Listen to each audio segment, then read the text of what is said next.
સદાનંદજી, ગુરુ શ્રી મુકુંદાનંદજી, જુનાગઢ જિલ્લાના વિસાવદર તાલુકાનું નવી ચાવણ ગામનો ખેડૂત ખાતેદાર છું. મેં મારા સર્વે નંબર 28/3માં 1 એકરનું ગ્રીન હાઉસ બનાવેલ છે.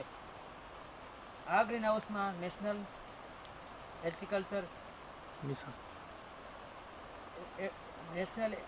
હોર્ટિકલ્ચર મિશન ભારત સરકારની યોજના હેઠળ દ્વારા આવેલ છે. ગ્રીન હાઉસમાં હાલ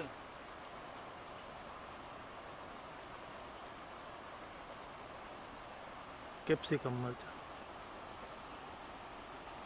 1 એકરમાં કેપ્સિકમ મરચાનું વાવેતર કરેલ છે. હાલમાં બિયારણનું ધરું તૈયાર છે. ત્યારબાદ વાવેતરમાં આગળ વધશું.